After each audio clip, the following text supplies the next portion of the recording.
자, 오늘부터 이제 우리 부처님의 당부 이 공부를 이제 할 예정입니다. 다 책은 가지고 계시죠? 네. 책이 지금 처음 오신 분들 책이 없으시면 밑에서 가지러 가셨어요? 네, 갖다 주시면 되고요.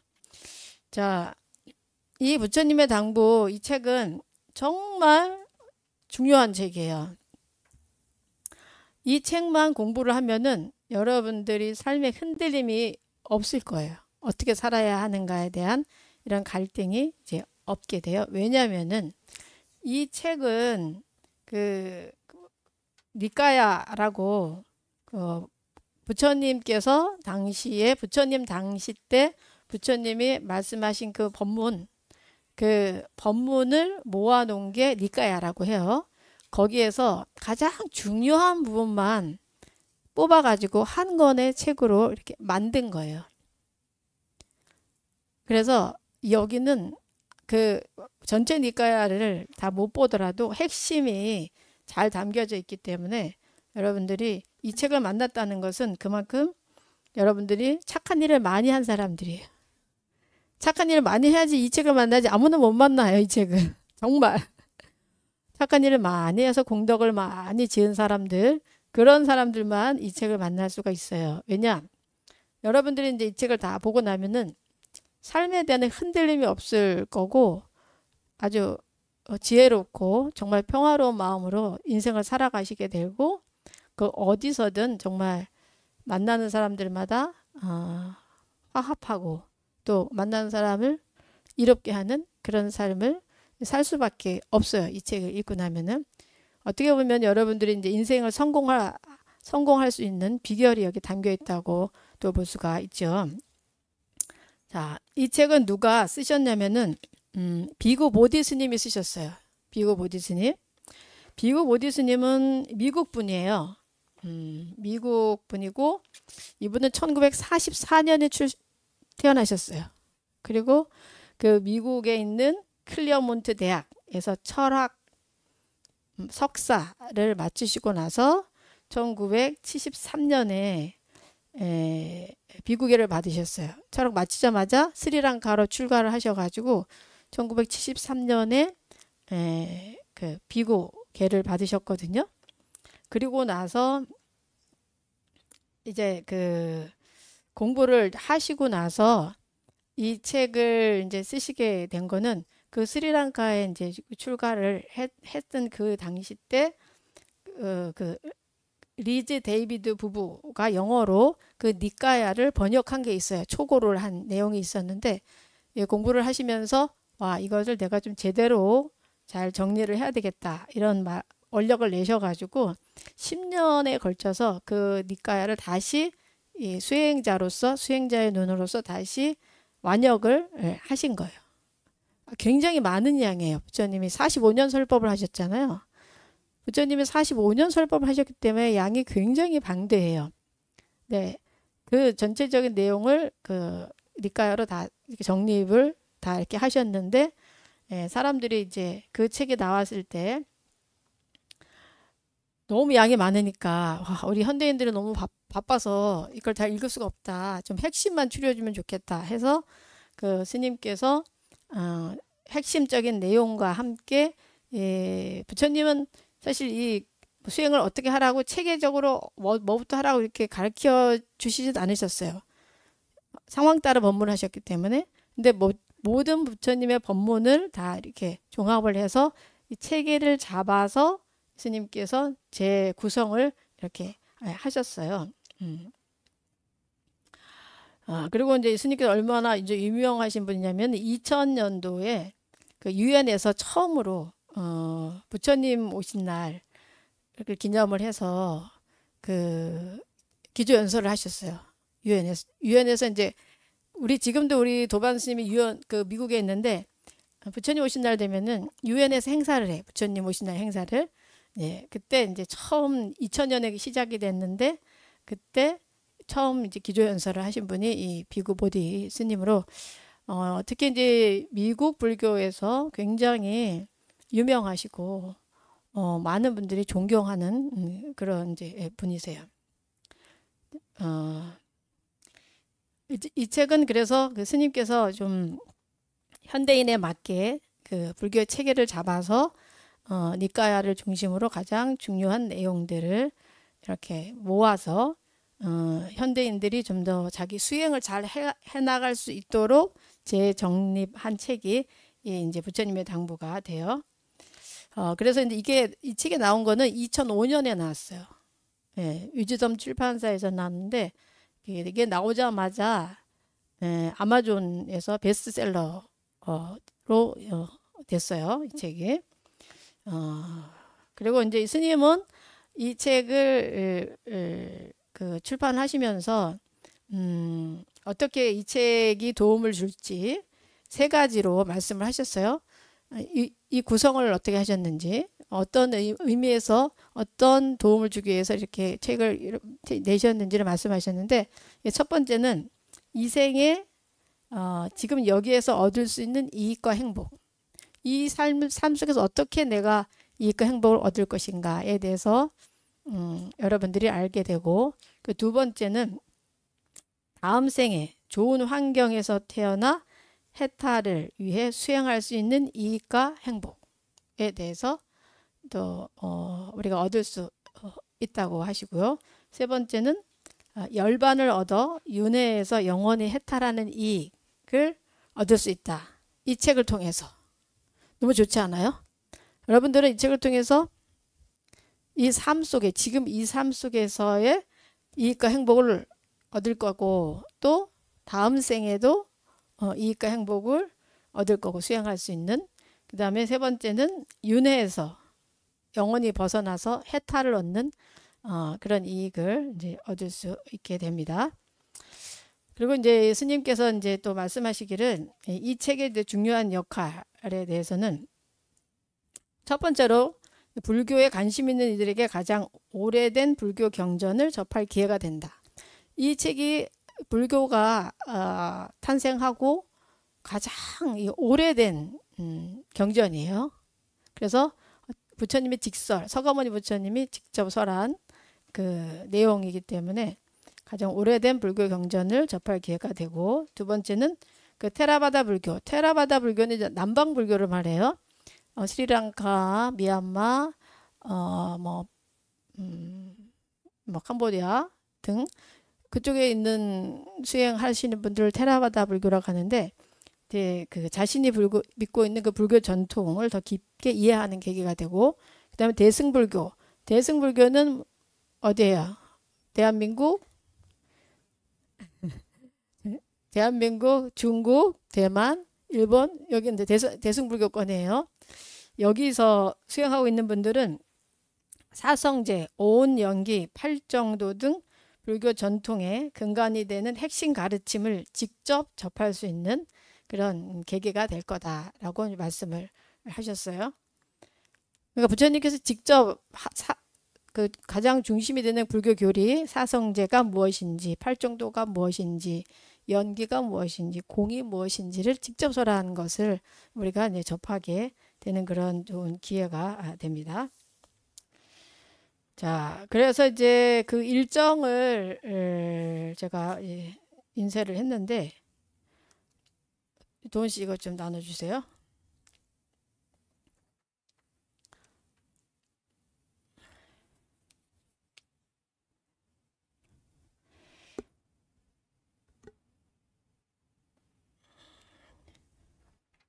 이 강좌가 오늘 시작이 되고, 네.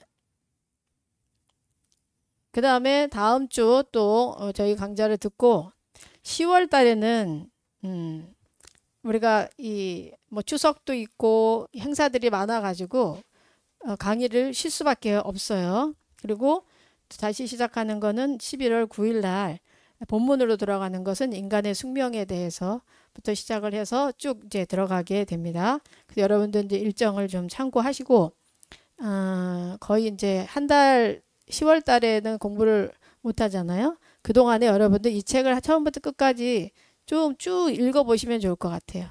쭉 읽어보시고 또 우리 강의 시간에 궁금한 거 질문도 하시고 또 좀 더 새롭게 더 깊게 이 부처님의 지혜가 여러분 삶 속에 들어갈 수 있도록 할 수 있으면은 좋겠다는 제 바람이 있습니다. 그래서 오늘은 시작을 하면서 이 책의 가장 강점은 뭐냐면은 이 들어가기 부분이 다른 보통 책에는 이 들어가기가 없거든요. 이 들어가기 부분을 통해서 이제 전체적인 구성이 어떻게 되고 무엇이 중요하고 왜 이렇게 부처님이 이렇게 설하셨고 하는 전체적인 내용을 이 스님이 이제 수행을 하시는 그 어떤 견지 지혜로서 먼저 이렇게 말씀을 해주신 내용이 들어가기 내용이에요. 이 책이 나온 것은 그 스님께서 출가를 하시고 32년 만에 출판을 하신 거더라고요. 제가 보니까. 그러니까 스님이 32년 수행하신 내용을 이렇게 번역을 또 하셨고 그 32년의 지혜를 여기 특히 들어가기 부분에다가 잘 정리를 해 놓으셨기 때문에 우리가 이 들어가기 부분을 한번 쭉 좀 심도 있게 보고 나서 이 본문을 본다면은 훨씬 도움이 많이 될 거예요. 그래서 이번에 우리가 공부하는 내용들은 뭐 진도를 많이 나가기보다는 좀 더 깊게 우리 삶을 깊게 바라보고 부처님의 가르침을 좀 더 깊게 이해를 해서 지금 이 순간 우리가 당장 쓸 수 있는 그 지혜가 어떤 것인지 내 삶을 지금 당장 명료하게 보고 그 명료한 그 인생을 어떻게 내가 설계를 해가지고 어떻게 살아갈 것인가 하는 그런 힘을 기르는 데 더 초점을 맞춰서 우리 공부를 해 나가려고 합니다. 자, 그러면 먼저 이제 53쪽이에요. 53쪽부터 이제 시작을 하는데 우리가 어떻게 할 거냐면은요. 제가 처음에 이거 마이크를 대고 제가 이걸 읽어요.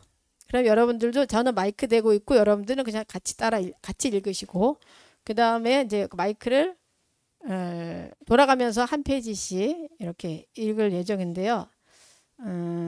오늘은 일단 56쪽 위에까지만 읽을 예정입니다.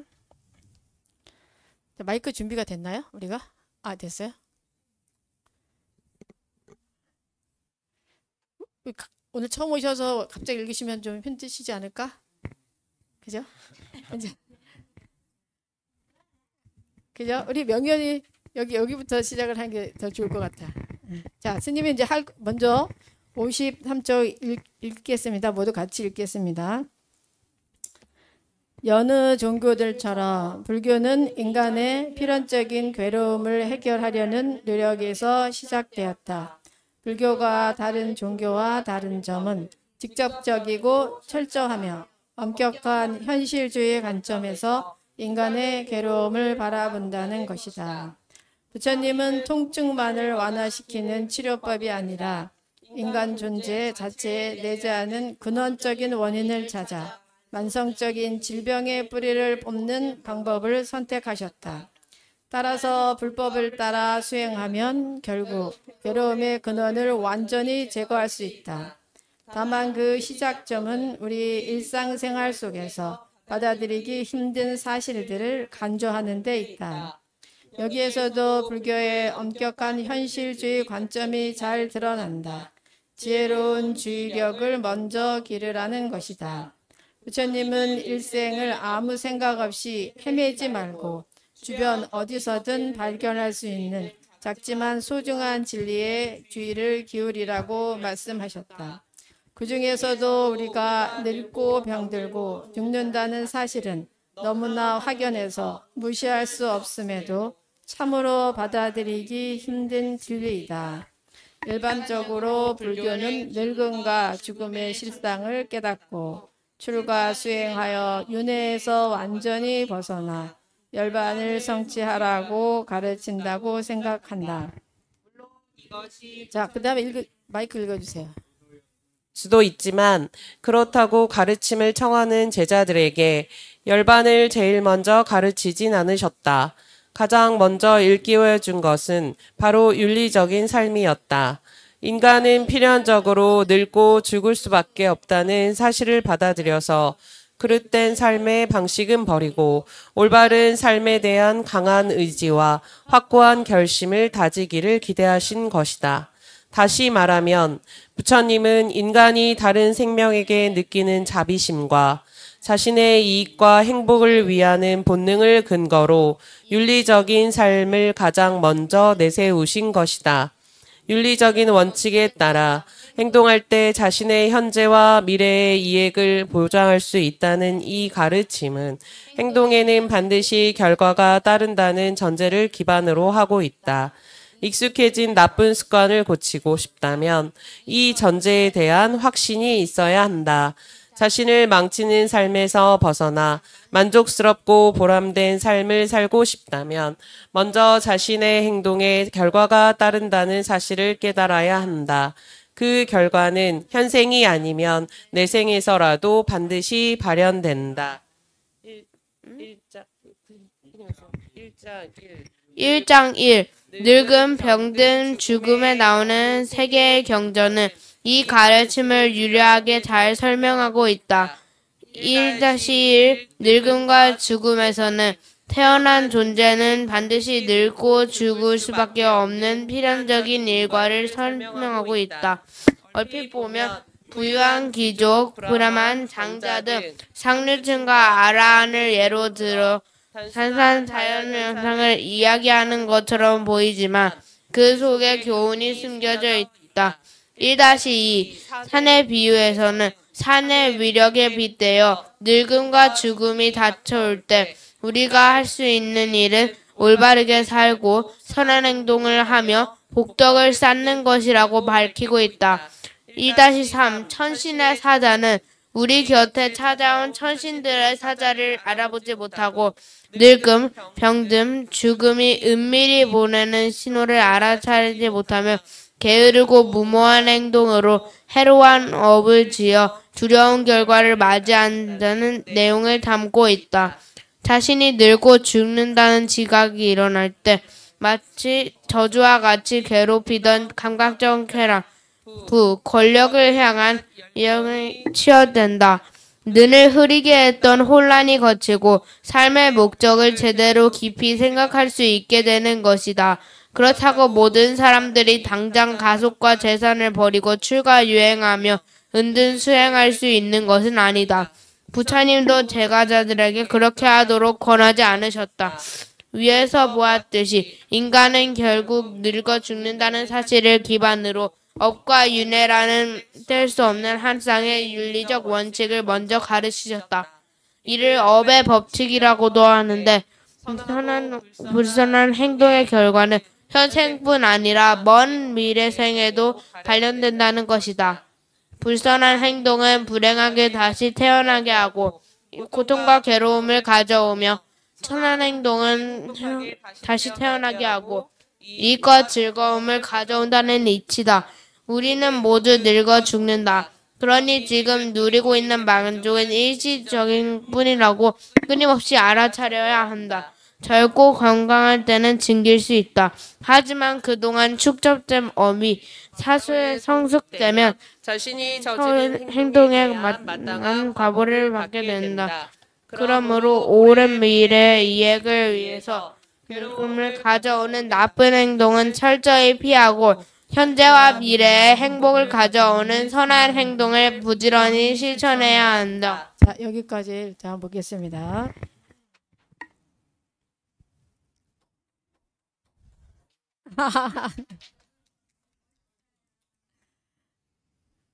우리 명현이는 4학년입니다. 네. 본명은 보덕심입니다. 자, 그래서 이제 전체적인 내용을 같이 볼게요. 그 어느 종교들처럼 불교는 인간의 필연적인 괴로움을 해결하려는 노력에서 시작되었다. 자, 어느 종교든지 그렇잖아요. 괴로움을 해결하기 위해서 종교가 일어나게 되죠. 그런데 불교가 다른 종교와 다른 점은 좀 직접적이고 철저하며 엄격한 현실주의적인 관점에서 인간의 괴로움을 바라본다는 것입니다. 뭐 여러분들이 공부를 더 하다 보면 더 느끼게 되죠. 이제 무엇이 괴로운가, 그 괴로움의 원인도 우리가 보게 되고, 그냥 스쳐 지나가는 게 아니라 그 괴로움이 왜 일어나는지 정말 어떻게 보면 과학적으로 다 분석을 다 이렇게 해요. 그래서 그 원인을, 괴로움의 원인을 우리가 이렇게 없애고 없애야만 그 괴로움에서 벗어날 수 있다는 그 명확한 그 명제를 제시하는 거죠. 예를 들면은 우리가 괴로울 때 많은 괴로움의 원인은 뭐냐면은 애착이에요. 애착. 네, 애착. 뭐 예를 들어서 부부가 있다. 부부가 있는데 부부싸움 많이 하잖아요. 여러분들 좀 부부싸움 많이 하지 않아요? 네.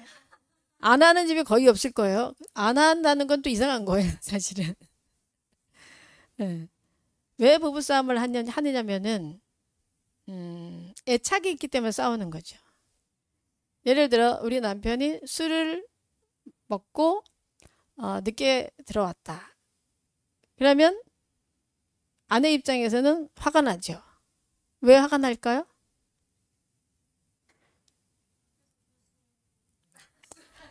바깥에 돈 쓰고 집안일도 안 돌아주고 특히 건강을 해칠까 봐 걱정이 되죠. 사실은 건강을 해칠까 봐 걱정되고, 또 우리가 돈을 아껴가지고 뭐 더 좋은 데 써야 되는데 술을 먹는 데 다 탕진을 하고, 나는 아주 열심히 그쪽으로 돈 모으려고 아내는 애쓰는데 남편은 뭐 하룻밤에 막 50만 원씩 다 쓰고 오고, 그러면은 막 화가 확 올라오잖아요. 그리고 또 건강을 해칠까 봐 걱정도 되고 여러 가지로. 근데 남의 남편이 술 먹고 오면은 화가 나나요? 전혀 안 난단 말이죠. 남의 남편이 술 먹고 50만 원 쓰고 100만 원 써도 아무렇지도 않은데, 우리 남편이 술 먹고 오고 또 50만 원 쓰면은 열이 날까? 네.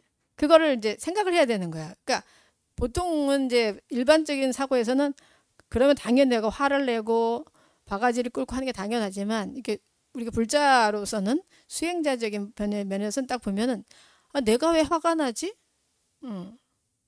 내가 왜 화가 날까? 이걸 바라봐야 되는 거야.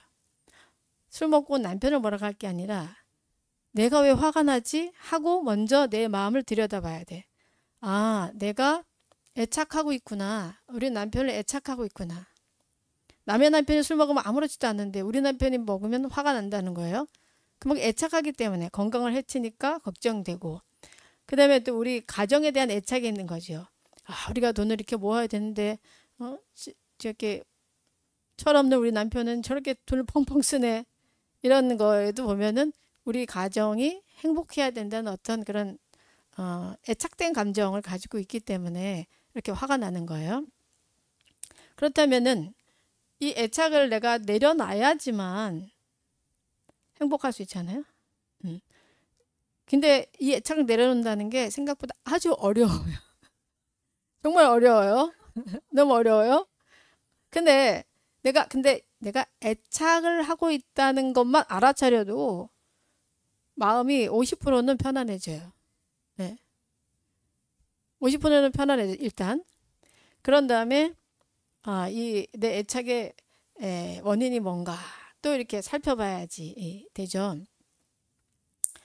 그러면은 내가 이 애착의 원인이, 이건 너무 좀 깊게 들어가는 내용인데, 이런 몸이 나라고 생각하고 우리 남편의 몸이 실제한다고 생각하기 때문에 그렇구나라고 이제 거기까지 들어가야 되는데, 그건 공부를 조금 더 해야지 들어갈 수 있는 그 단계이고, 일단은 애착을 내가 알아차리는 게 중요하고, 애착을 내려놓자. 결정을 하셔야 돼. 애착을 좀 내려놓자. 그렇다면 내가 뭐 해야 되지? 생각해야 돼. 우리 남편이 술을 안 드시게 하려면은 내가 어떻게 해야 될까? 그죠? 오자마자 내가 화를 내고 막 짜증을 내고 내가 그렇게 했을 때 이 사람이 술을 안 먹고 올까? 아니면 내가 좀 더 따뜻하게 맞이하고 걱정하는 말로, 아유 이렇게 술을 들으시고 오셨냐고, 나는 당신이 이렇게 술 드시고 오면 내가 몸이 건강이 해칠까 봐 너무 걱정이 된다. 이렇게 해야지 과연 이 사람을 내가 바꾸게 할 수 있을 것인가를 생각을 어떤 입장을 바꿔서 생각을 해야 되겠죠. 네. 근데 이와 같이 이 불교는 굉장히 이제 우리 삶 속에 직접적이고 그 원인을 분명히 분석함으로써 그 원인을 내가 없애는 이런 수행을 내 삶 속에 넣어서 이렇게 실천하기 때문에 좀 현실주의적인 거야. 굉장히 현실주의적인 게 이제 우리 불교라고 볼 수 있고, 특히 이제 그 인간의 괴로움을 현실적으로 바라보는 거죠. 괴롭다는 거. 불교에서 가장 중요한 것은 뭐냐면 괴로움에서 벗어나야 한다. 어떻게 하면 괴로움에서 벗어날 것인가. 이게 중요한 거예요.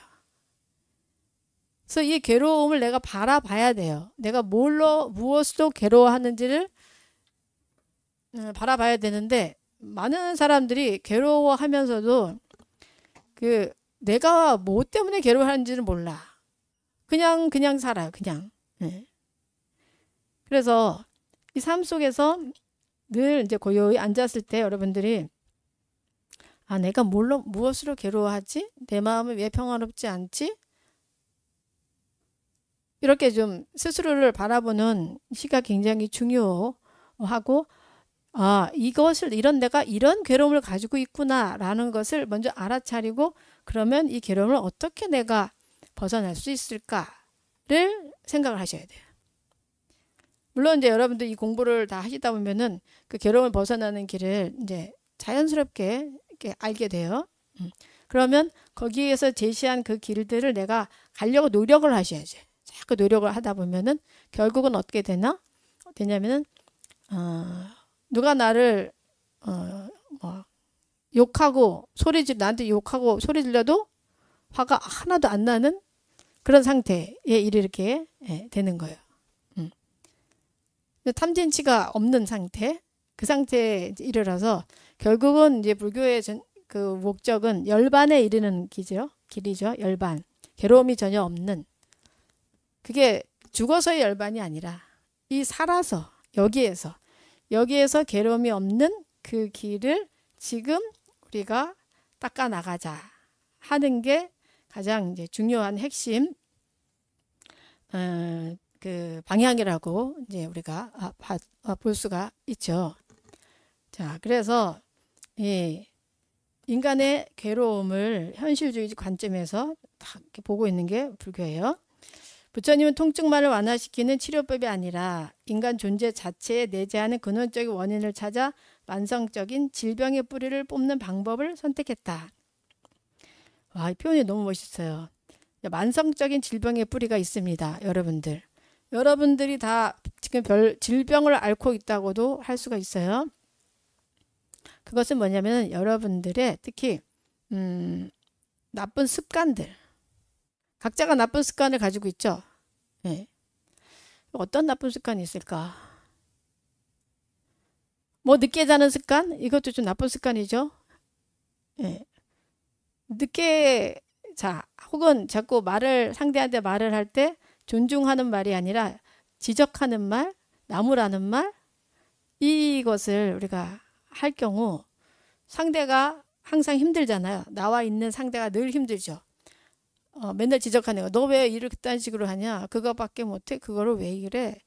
맨날 비판하고 비난하는 말. 이런 내가 그런 습관을 가지고 있는 사람. 그런 사람 옆에 있는 사람들은 어때요? 괴롭고 상처투성이지. 상처투성이에요.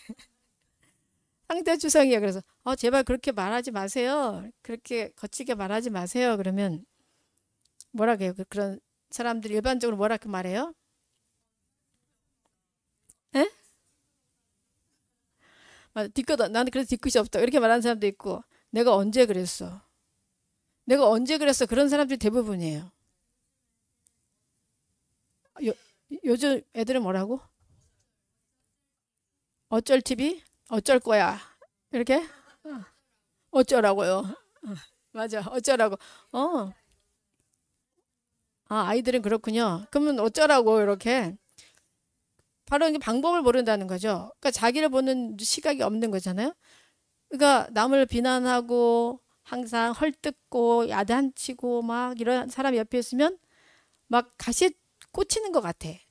옆에만 가면 가시가 막 톡톡톡 쏘는 것 같고 막 도망가고 싶고 이런 마음이 많이 들잖아요. 그래서 아 제발 좀 그렇게 안 했으면 좋겠어 하면 내가 언제? 그리고 이렇게 했잖아 그러면 네가 그렇게 하니까 그렇지. 그죠? 거기서 관점은 상대가 괴롭다 하면은 그 괴로움에 대해서 인정을 해야 되거든요. 알아차려야 돼. 이렇게 하면은 내가 힘들어요. 그러면 내가 남을 힘들게 하는구나. 요것을 좀 딱 바라보고 그 다음에 나를 객관적으로 이렇게 보려고 노력을 해야 이게 고쳐지거든. 근데 그거를 하는 사람이 내가 보면 거의 없어요. 거의 아무리 얘기해도 못 고쳐. 그리고 나중에는 이렇게 말해요. 난 못 고쳐. 난 그냥 생긴 대로 살 거야. 대부분이 그렇거든요. 이게 바로 질병이에요. 질병. 병에 걸린 건데 자기가 병에 걸린지도 몰라. 그러면 병에 걸린 사람 옆에 있으면 계속 그 병이 어떻게 이렇게 전달이 되는 거죠. 그래서 그 옆에 사람도 자연스럽게 또 같이 짜증나게 되고 본 게 그거고 든 게 그러니까 같이 똑같이 지적하게 되고 그 스타일대로 그렇게 할 수밖에 없는 상황에 이르게 돼요. 그래서 우리가 각자 나는 어떤 질병에 걸려 있나 좀 돌아볼 필요가 있어요. 네. 근데 본인이 본인을 본다는 것은 굉장히 어려운 일이기 때문에 좀 주변에 물어볼 필요가 있어요. 네. 옆에 가까운 분들에게 특히 이제 뭐 부부 관계라면은 남편이 아내에게 혹시 당신 내가 좀 고쳤으면 하는 부분이 어떤 게 있어? 이렇게. 그죠? 혹시 나 때문에 상처 입지는 않아? 이런 얘기를 할 필요 있고 아내도 남편한테 물어볼 필요가 있는 거죠. 근데 부부가 같이 산다는 거는 행복하기 위해서 사는 거지 불행하기 위해서 사는 부분은 없어요. 그죠? 그런데 그 목적을 잊어버리고 내가 어디로 가는지를 모르고 이렇게 살다 보면은 잘못되는 경우가 많죠. 그래서 이런 생각을 첫째 하는 게 중요해요. 부부라면은 저 사람은 정말 내가 행복하기를 바란다. 이 세상에서 내가 가장 행복하기를 바라는 사람은 우리 남편이다. 하기를 바라는 사람은 우리 부인이다. 이 개념을 먼저 가지셔야 돼요. 네. 그걸 먼저 가진 상태에서 이렇게 질문을 내가 혹시 당신 힘들게 하는 게 없나 물어봤을 때 부인이나 남편이 막 얘기를 하잖아요. 그럼 그거 들을 수가 있는 이 마음 그릇이 되는데 근데 그럴 때 또 뭐라고 얘기를 하면 당신 그때 그렇게 했을 때 내가 마음 상하고 그랬어요. 그러면 또 어떻게 말해요? 뭐 그딴 걸로 마음 상해? 또 이렇게 되는 거예요. 인간관계가 대부분. 그래서 이게 끊임없는 진짜 윤회, 끊임없는 윤회, 고통과 분노와 이런 게 끊임없이 돌고 돌 수밖에 없는 거예요. 예. 그래서 이 마음을 가질 때 내가 이렇게 저 사람이야말로 정말 내가 가장 행복하길 바라는 사람이야 하는 이런 내가 마음을 가지고 그 사람한테 물어서 그 사람이 나의 허물을 말했을 때 나는 이런 부분이 정말 어렵다 그러면 당신이 정말 그렇게 어렵구나 이게 수용이 됩니다. 그렇지 않으면 수용이 잘 안 돼. 예. 그럼 내가 수용이 안 되더라도 저 사람이 이런 걸 힘들어 하는구나 까지만 인정을 하는 것도 참 중요해요. 당신이 그런 걸 힘들구나 여기까지만 해줘도 참 좋은데 여기서 한 단계 더 지원 대부분은 나가지 말고 그냥 듣기만 하고 그렇구나 여기까지만 해줘도 이 부부 관계가 굉장히 이제 이렇게 평화로울 수가 있거든요. 첫 번째는 내가 어떤 질병에 걸렸는지 삶 속에 어떤 질병에 걸려 있는지를 여러분들이 일단 첫째 알아차려야 되고 이게 알아차려지지 않는다면은 주변에 물어봐야 된다는 거예요. 엄마라면 아들한테도 물어봐야 되고 그죠? 예, 딸한테도 물어봐야 되고 그래야지 이게 성공된 우리가 삶을 살 수가 있지. 엄마는 잘한다고 잘하는데 아들, 딸들 너무 괴로워. 그런 경우가 종종 있거든요. 예. 엄마의 시대와 아들, 딸의 시대가 너무 달라. 시대 차이가 나다 보니까, 세대 차이가 나다 보니까 엄마의 시대에서는 이 정도 해주면 너무 잘해주는 거고 너무 행복하게 해주는 거고 그래서 엄마는 아주 뿌듯해. 아, 난 정말 잘하고 있고 나는 훌륭한 엄마야. 근데 실제로 이쪽 아들, 딸들은 너무 괴롭고 부모님 가까이 가고 싶지 않아. 이런 경우도 제가 되게 많이 봤어요. 이거 착각 속에 사는 거거든요. 근데 내 부모, 그러니까 우리 아들, 딸들이 나를 원망하고 나를 미워한다. 이런 걸 생각하면 할수록 소름 끼치지 않아요? 너무 소름 끼치는 일이에요. 그래서 우리가 이렇게 물어볼 필요가 있는 거예요. 마음을 내려놓고 우리 아들, 딸들은 정말 내가 행복하기를 좀 바라는 사람들이지 하고선 그런 마음을 가지고 물어봐야 되는 거예요. 내가 이렇게 해줬는데 네가 나한테 그럴 수 있니? 뭐 이런 스타일의 마음을 가지고 있으면 이게 절대 해결이 안 되는 부분이에요. 그래서 이게 세대 차이라는 게 분명히 있기 때문에 세대 차이는 문화의 차이이기 때문에 이해할 수 없는 부분들이 아주 많습니다. 우리 옛날에 70년도, 80년대에 살던 삶과 지금 2025년에 사는 아이들하고는 너무 굉장히 이 사고 자체가 달라요. 그렇기 때문에 이 어린아이들이 우리 시대를 이해할 수 없어요. 안 살아봤기 때문에. 하지만 우리 기성세대는 우리는 다 살아온 인생이기 때문에 더 그래도 그나마 좀 이해를 할 수가 있거든요. 그래서 위에 사람이 아랫 사람을 맞춰야지 아랫 사람이 위에 사람을 맞추게는 못해요. 근데 많은 경우가 위에 사람들은 아랫 사람들을 맞추라고 하잖아요. 그게 불가능한 일이에요. 그래서 위에 사람이 아랫 사람을 맞추려고 그렇게 생각하는구나. 그런데 왜 그렇게 생각하지? 하고 좀 이렇게 얘기도 들어보고 그렇게 하면서 우리가 이런 세대 차이 속에서 이런 감정을 가지고 있구나. 그리고 그러면 너가 원하는 건 뭔데? 내가 어떻게 해주면 좋을까? 물어보고 난 이렇게 했으면 좋겠다. 그러면 그래 그럼 그렇게 하도록 나도 노력해 볼게. 노력해 볼게로 해야지. 내가 그렇게 할게. 그러면 또 요 밑에 애들은 엄마 그렇게 한다 해놓고 왜 그렇게 안 해요? 이러면 또 이게 또 논쟁이 되고 아주 또 괴로운 삶이 되니까 그래도 최소한 나는 노력하려고 하고 있다. 사실 그 마음만 서로가 전해줘도 그렇게 큰 문제가 없게 됩니다. 자, 그래서 이 부처님 경전 내용에서 보면은 바로 이런 우리 삶 속에 내가 가지고 있는 이런 질병들 있잖아요. 그것을 근원적으로 너가 지금 뭐 때문에 이런 병을 가지고 있는 거야? 이런 마음의 병을 가지고 있는 거야? 이런 것들을 명확하게 이제 보여주고 계시죠. 따라서 불법을 따라 수행하면 결국은 괴로움의 근원을 완전히 제거할 수 있다. 다만 그 시작점은 우리 일상생활 속에서 받아들이기 힘든 사실들을 관조하는 데 있다. 자, 관조하는 데 있다. 일례로 그거죠. 제가 말씀드렸잖아요. 이 세상에 내가 가장 행복하길 원하는 사람은 누구라고? 내 남편, 내 아내. 이게 관조적인 거예요. 네. 실제로 그렇잖아요. 그렇기 때문에 결혼하는 거잖아요. 이 관점을 우리는 뭐 놓치고 살고 있는 거죠.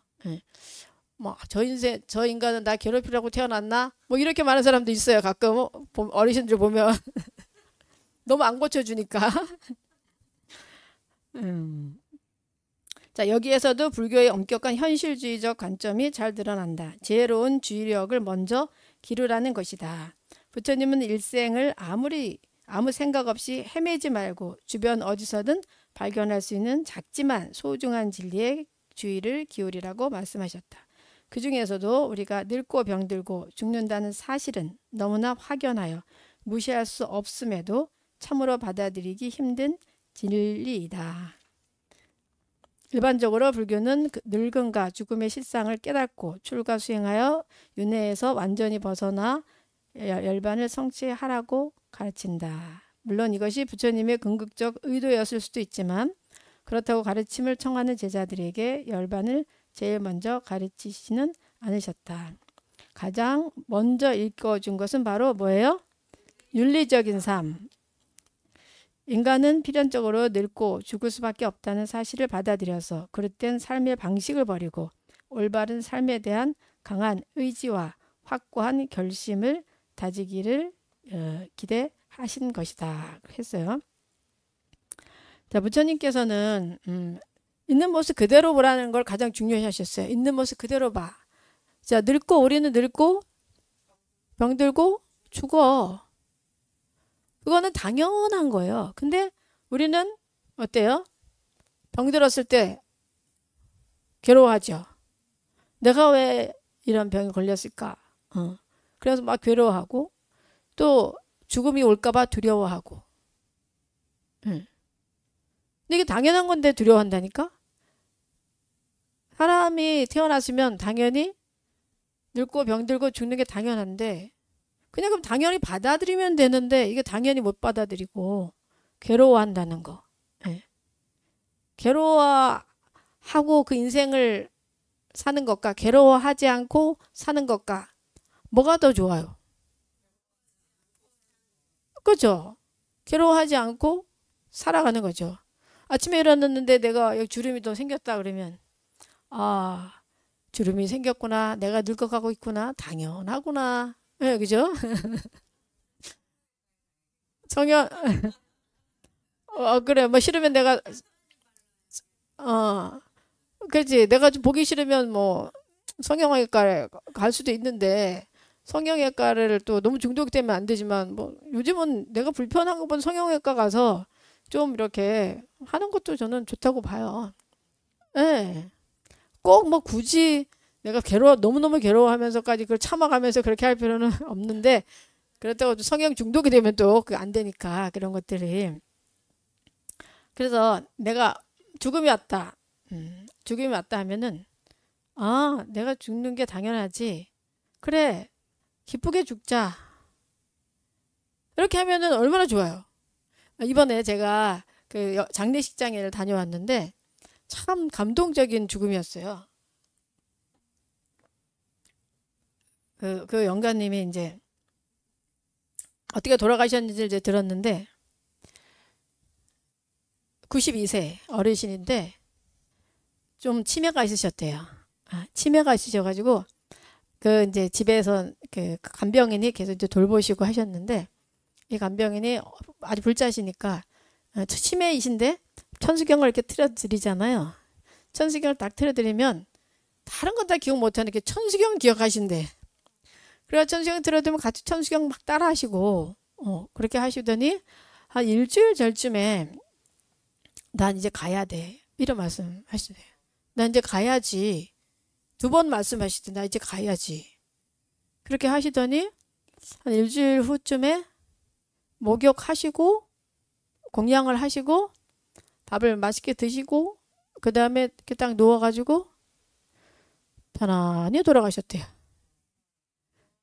이렇게 한번 이렇게 숨이 이렇게 돌아가실 때 막 숨 가쁘잖아. 이게 가쁜 거 이것도 한 번 없었대요. 그냥 그대로 이렇게 편안하게 그냥 가시더래. 그래서 이제 이 간병인이 이번에 주무시는 건가? 그렇게 이제 처음에는 생각을 했대요. 편안하고 얼굴이 평상시보다 더 이렇게 밝고 평안하시더래. 그래가지고 주무시나 하고 이렇게 대봤더니 숨이 이렇게 멈췄더래요. 얼마나 아름다워요.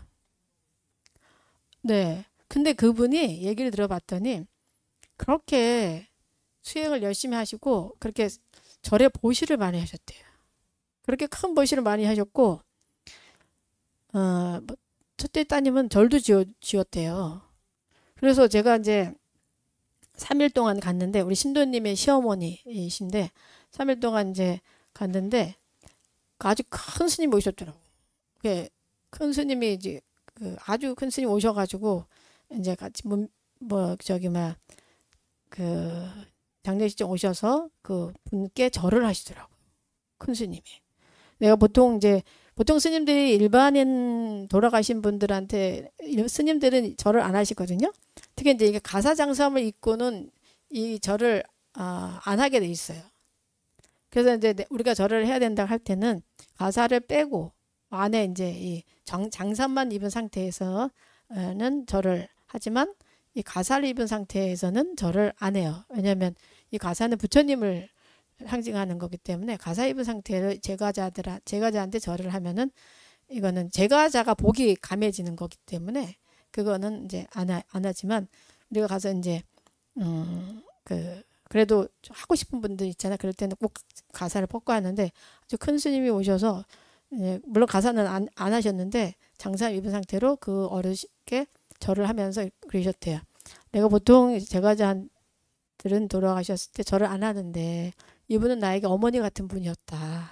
정말 나를 너무 잘 정말 아끼고 사랑해 주셨다. 그러면서 이렇게 절을 하시고 입관 때도 오셔서 같이 해주시고 이제 이렇게 이제 하셨어요.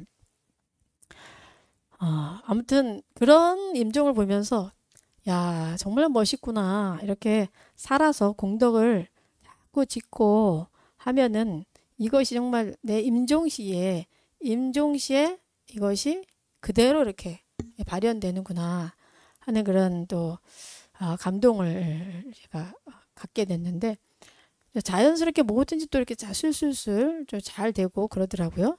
근데 좀 아쉬웠던 건 뭐냐면 그렇게 위대한 큰 일을 많이 하신 정말 신심 있는 큰 불자셨는데 제가 연부를 다 한 거예요. 3일 내내. 전날도 가서 하고 그다음에 입관 기도도 하고 그다음 발인까지 하고 그래서 속으로 나보다 좀 더 큰 스님 하셔서 오셨으면 좋았을 텐데.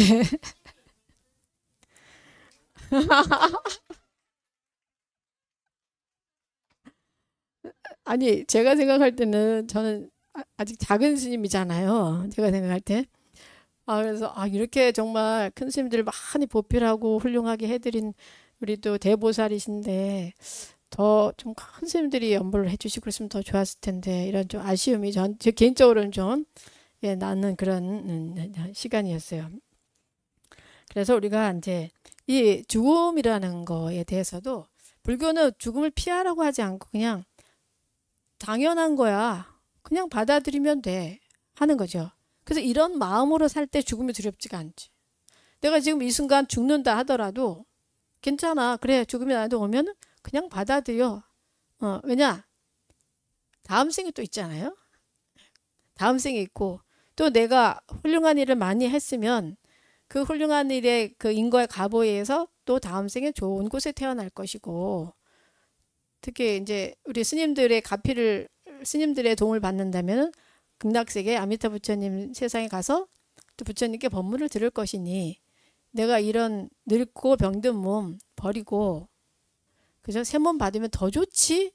요렇게 축제의 마음으로 이렇게 가야 됩니다. 갈 때는 죽음을 두려워하지 말고 너무 좋다 이러면서 이 늙은 몸 벗어나고 새로 새 몸 받을 거니까 너무 좋다. 이제 이 몸 벗고 극락세계는 이 몸으로 못 가는 곳이에요. 여기는 이제 우리가 욕계에 살고 있기 때문에 욕계에서는 몸이 있지만 극락세계는 몸이 없는 세상이잖아요. 거기 가서 부처님께 법문을 듣고 나도 빨리 성불 해야지. 아미타 부처님 기다리세요. 제가 빨리 갈게요. 이런 마음으로 가면 얼마나 좋겠어요.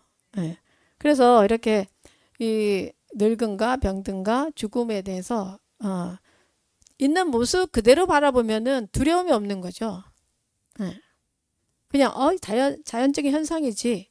그래. 나도 이제 열심히 살았으니까 이제 떠날 때가 된 거야. 죽음이 있기 때문에 우리는 더 열심히 공부하고 더 노력할 수가 있는 거죠. 특히 이제 가장 부처님이 좀 중요시했던 거는 윤리적인 삶이 중요하다는 거예요. 아무리 내가 절에 와서 기도를 열심히 한다고 하더라도 내가 부모한테 효도하지 않고 내 가족에게 친절하지 않고 한다면은 의미가 없는 거예요. 내가 절에 와서 이렇게 수행을 하고 기도를 하는 것은 내가 삶 속에서 우리 가족을 좀 더 따뜻하게 돌보고 지혜로 돌보고 그러기 위해서 절에 온 거지. 이게 전도가 되면 안 되죠. 반대로 되면은 안 되는 거죠. 그래서 우리는 왜 일요일 날 절에 안 와도 뭐라 안 하잖아요.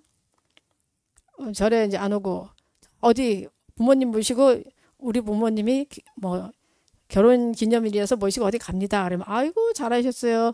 부모님께 효도하는 게 다 이렇게 그게 더 중요합니다. 부처님이 그렇게 하라고 하셨어요. 하지. 거기 가지 말고 절에 와야지. 안 그러죠? 네. 근데 교회는 조금 다르죠. 그죠? 다른 거 다 제쳐놓고 그냥 교회만 와야 된다. 이렇게 하는데 교리적으로 그런 차이가 있어요. 우리가 사는 것은 다 우리의 윤리적인 삶을 위해서 그 삶을 위해서 수행을 하는 거고 기도를 하는 거지. 그걸 떠나서 뭐 다른 것을 찾으면 안 되는 거고 윤리적인 삶이라는 것은 결국은 인과법대로 내가 심은 만큼의 결과를 그대로 수용하는 거, 수용해서 사는 거.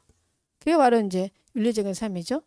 우리 부모님이면 부모님이 계시면 내가 부모님을 존경해야 되고 자녀가 있으면 내가 자녀를 돌봐야 되고 사랑으로 아껴야 되고 사실 이런 게 윤리적인 삶이라는 거죠. 근데 그 열반보다는 일단은 우리가 윤리적인 삶을 먼저 했을 때 열반에까지도 이룰 수 있는 그런 이제 그 힘이 나오는 거죠. 자, 다시 말해서 부처님은 인간의 다른 생명에게 느끼는 자비심과 자신의 이익과 행복을 위하는 본능을 근거로 윤리적인 삶을 가장 먼저 내세우신 것이다. 윤리적인 원칙에 따라 행동할 때 자신의 현재와 미래의 이익을 보장할 수 있다는 이 가르침은 행동에는 반드시 결과가 따른다는 전제를 기반으로 하고 있다. 익숙해진 나쁜 습관을 고치고 싶다면 이 전제에 대한 확신이 있어야 된다. 자신을 망치는 삶에서 벗어나 만족스럽고 보람된 삶을 살고 싶다면 먼저 자신의 행동에 결과가 따른다는 사실을 깨달아야 한다. 그 결과는 현생이 아니면 내생에서라도 반드시 발현된다. 자, 여기서 중요한 건 뭐예요? 행동에는 반드시 결과가 따른다는 거예요. 그래서 내가 어떤 나쁜 결과를 가지고 있다면은 나의 행동을 잘 돌아봐야 되는 거예요. 내가 나한테 나쁜 일이 벌어졌다 하면은 사람들은 일반적으로 왜 이런 게 나한테 생겼지? 그러면서 막 삶을 원망하고 남을 탓하고 그렇게 되잖아요. 요즘 좀 많이 우리가 겪는 그 나쁜 결과의 일례가 뭐예요? 사기당하는 거. 그죠? 보이스피싱 당하고 막 이런 거 있잖아요. 특히 사기당하는 경우를 보면은 나쁜 결과죠. 집 한 채를 날리기도 하고 전 재산을 날리기도 하고 그걸 통해서 빚을 지기도 하고 이런 경우가 생기는데 이게 나쁜 결과죠. 그러면 거기에 대한 결과에 대한 원인은 뭘까를 봐야 돼. 내가 어떤 행동을 해서 이런 결과가 왔을까. 사기를 왜 당하죠 우리가? 여기 사기 당해본 분 별로 없어 보여 얼굴에는. 자, 우리가 사기를 당할 때 가만히 들여다보면은 그 원인이 다 욕심이에요. 욕심. 제가 제일 안타까웠던 그 사기 당한 경우 우리 주변에서 봤을 때는 어떤 경우였냐면은 이분이 이제 무슨 건물을 사니라고 대출을 받았어. 대출을 받아가지고 이제 이렇게 그 대출 감자 너무너무 힘든 상황이야. 그러니까 그렇다고 형편이 아주 좋은 분도 아니었어. 상가를 하나 사가지고선 그 대출을 내가지고 상가를 사가지고 이렇게 막 근근히 막 힘들게 살고 있는데 어느 날 전화가 왔어. 아주 아름다운 목소리, 정중하고 멋진 목소리로 뭐 어느 은행입니다. 그러면서 이번에 그 이자가 낮은 상품이 나왔습니다. 그래서 그 이자가 더 낮은 상품으로 우리가 바꿔줄 테니까 그걸 돈을 어떻게 이렇게 하라고 그런 거예요. 그러니까 이분 입장에 너무 좋은 거예요. 그래가지고 그 돈을 다 뭐 빼가지고 이쪽으로 이렇게 옮기고 막 이렇게 하라고 해가지고 그렇게 했는데 나중에 봤더니 그게 완전히 보이스피싱 사기였던 거예요. 그래가지고 아주 진짜 너무너무 막 고생을 하는 그런 모습을 봤는데 거기에서도 보면은 이 세상에 공짜가 없잖아요. 세상에 공짜가 없는데 이 이자 조금 더 몇 프로 더 준다고 거기에 내 욕심이 들어가서 그런 정말 힘든 경우를 겪게 됐다는 거죠. 그래서 우리가 그 결국은 내 결과를 보면은 나의 그 욕심과 특히 성냄, 이 어리석음 이 세 가지 원인에 의해서 그런 결과가 나쁜 결과가 나에게 오는 거예요. 그거에 대해서 확실한 믿음을 가지셔야 돼요. 그래서 어떤 일을 할 때 아, 이거 내가 욕심 아닌가? 네. 그거 잘 들여다봐야 돼. 이 욕심이구나. 그거 좀 내려놔야 돼. 그 순간만 넘기면 되는데 그 순간을 넘기기가 사실 어렵죠. 이 결과 행동에 대한 그 결과를 책임지는 이런 삶을 봤을 때 우리 그 명연이 같은 경우는 어떤 경우냐면은 내가 100점을 맞아야 된다. 100점 맞고 싶다. 그런데 공부를 안 했어. 공부를 안 하고 100점 맞기만 원한 거야. 근데 100점을 못 맞았어. 100점 못 맞아서 막 속상해. 아, 100점 못 맞아서 너무 속상해. 막 울어. 많은 어린이들이 이런 오류를 범하고 있죠. 여기서 원인은 뭐예요? 공부를 안 했으니까 100점 못 맞았어요. 그러면 지혜로운 어린이는 이렇게 해야 되겠지. 내가 100점을 못 맞았지? 돌아보면 내가 공부를 안 했구나. 그래서 별일이 아니구나.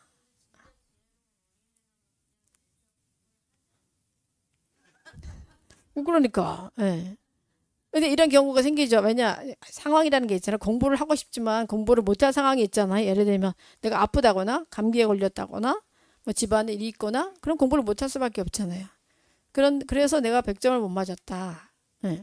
아니면 90점을 못 맞았다. 그러면 우리는 많은 인생에서 보면 결과만 가지고 괴로워하는데 그 결과의 원인을 보려고 하진 않는다는 거죠. 그래서 막 괴로워하는 거예요. 그냥 괴로워만 해. 근데 지혜로운 사람, 내가 공부 안 했으니까 100점 못 맞고 70점밖에 못 맞았네? 당연하네. 당연하네. 다음부터 공부 열심히 하면 되지 뭐. 이렇게 하면 거기서 고통이 완전히 끝나잖아요. 그래서 우리는 늘 나의 고통을 이 원인을 잘 들여다봄으로써 그 지금의 이 순간의 고통을 딱 끊는 거. 그런 지혜가 아주 우리에게는 필요합니다. 근데 이런 어떤 내 행동에 대한 결과를 받는 것은 이 생뿐만 아니라 다음 생까지 간다는 거예요. 그래서 여러분들 삶에 어떤 어려운 일이 생겼을 때 그거를 내가 돌아봐야 되겠죠. 내가 왜 이런 어려운 일을 겪었을까 하고 돌아보면은 아무래도 원인이 없어. 그럴 경우는 대부분 전생에서 일어난 경우일 경우가 많아요. 전생에. 예를 들어 몸이 아주 약한 사람들, 그런 사람들 전생을 보면은 전생에 살생을 많이 했어요. 내가 아는 어떤 스님은 몸이 너무너무 약해.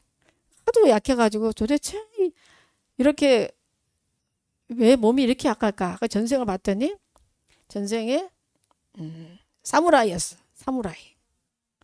사무라이면 얼마나 많은 사람을 죽여. 근데 그 와중에서도 사무라이 때 스님을 만나서 이제 그걸 그만두게 됐는데 그 공덕으로 이제 스님이 됐대요. 뭐 그런 경우도 있어요. 그렇기 때문에 지금 내가 겪는 내 삶의 모든 것들을 내가 이렇게 돌아보고 내가 이렇게 열심히 살았는데 나는 이런 걸 못 얻었다 한다면은 그래서 아마 전생에 내가 공덕을 짓지 않고 어떤 그 좋지 않은 행동을 했기 때문에 이런 결과가 있는 거구나. 그렇다면 내가 지금 만나는 이 결과를 겪지 않기 위해서는 나는 어떻게 할 것인가 해서 반대로 이렇게 해야 되겠죠.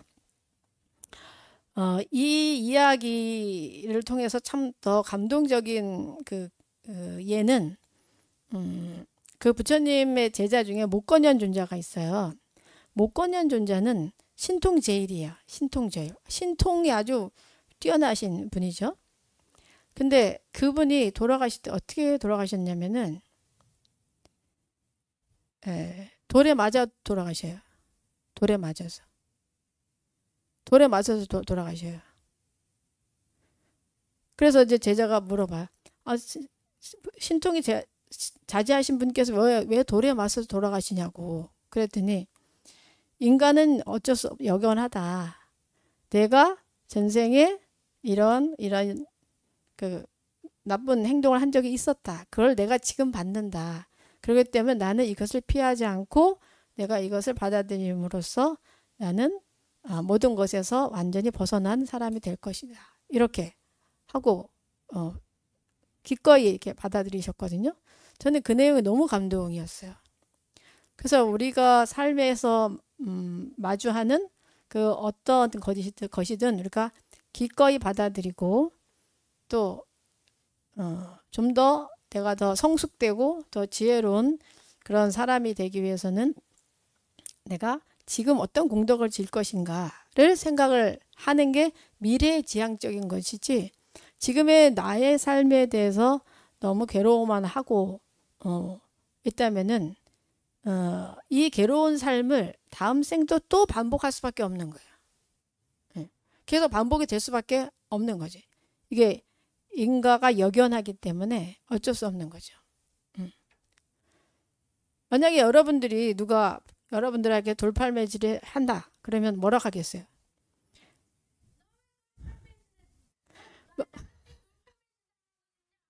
분노가 막 올라오지. 분노가. 우리는 인간을 아직 역연하게 못 보니까 도망가고 막 저 원수를 어떻게 갚을 것인가 막 이렇게 하겠죠. 네. 그러니까 이 인과를 역연하게 못 보니까 깨달음을 우리는 아직 얻지 않았기 때문에 내 아이 전생에 어떤 일이 있었는지 우리는 확인을 못 보잖아요. 못 보니까 그냥 같이 뭐 분노하고 막 미워하고 이렇게 하지만 이 공부를 해서 모든 것에서 벗어난 경지에서 보면은 내 인과를 내가 이렇게 볼 수 있고 보지는 못하더라도 느끼는 정도까지는 여러분들도 갈 수가 있을 것 같아요. 왜냐하면 똑같은 일이 반복되는 경우가 많거든요. 내가 어떤 상황에서 꼭 똑같은 일이 반복되는 이런 것이 있어요. 그거는 바로 내가 과거 전생에 어떤 인과를 지었기 때문에 그것이 계속 반복되는 거야. 그래서 그걸 해결을 해야 돼. 그걸 해결을 해야지만 내가 이 삶 속에서 벗어나고 다음 생에 그런 일이 다시 안 생길 수가 있거든요. 그것은 수용을 하고 용서를 하고 이해를 하고 안 되면 내가 정말 전생에 그랬나 보다 하고 받아들이는 거예요. 그래서 우리 신도님 중에 어떤 분이 참 어려운 일을 겪으셔가지고 이제 사기를 이제 당하셔가지고 돈을 많이 10억을 잃으셨는데 그래서 이렇게 말했죠. 내가 전생에 저 사람한테 20억을 사기쳤다. 이 생에서는 겨우 10억이다. 그렇게 하면 얼마나 마음이 편하냐. 그죠? 그랬더니 그 말이 너무 위로가 된다고 하시더라고요. 그래서 우리 삶을 그런 마음으로 받아들이고 이 순간에 지금 내가 이 순간의 평화를 내가 어떻게 만들 것인가 이게 참 중요한 거예요. 이 순간에. 그러니까 저 사람이 나한테 10억을 사기쳤어. 괴로워 죽겠어. 잠도 못 자고 막 하잖아요. 네. 그런 삶을 선택할 것인가. 물론 우리가 받을 수 있는 만큼 끝까지 받아야 되겠지만 뭐 법적으로 받으려고 노력을 해야 되겠지만 마음 상태는 아유 내가 전생에 20억을 쟤한테 사기쳤는데 이 생에 제가 10억을 사기쳐줘서 정말 고맙구나. 요 마음을 먹는 순간에 이 순간에 내 마음의 평화가 그나마 이렇게 조금 올 수가 있죠. 네. 그래서 가장 중요한 건 지금 이 순간에 나의 마음을 어떻게 평화롭게 할 것인가. 네. 그런 지혜와 삶의 기술을 우리가 익혀야 이것이 계속 반복되면서 하루를 내가 평화롭게 살고 지혜롭게 살면 그 다음 날을 또 평화롭고 또 즐겁게 살 수가 있고 하루하루가 모여서 한 달이 되고 또 한 달이 모여서 1년이 되고 또 1년이 모여서 나의 인생이 이렇게 되는 겁니다. 그래서 특히 이제 이 부처님의 당부에서는 이런 그 지혜를 여러분들이 앞으로도 공부를 하시면서 많이 알게 되실 거예요. 아, 이게 이래서 그렇구나. 이렇게 생각하면 되겠구나. 이렇게 해서 뭐 죽어서의 평화가 아닌 지금 이 순간 순간순간에 내 마음이 평화롭고 지혜롭고 밝은 그런 삶을 살 수가 있게 됩니다. 이게 6페이지밖에 안 했는데 벌써 1시간이 지났기 때문에 네. 다음 시간에는 이제 이 전체적인 내용을 여기에 들어가기 다 보도록 그렇게 하겠습니다. 자, 오늘 함께 이렇게 공부해 주시고 해주셔서 너무 감사드립니다. 모두 행복하십시오.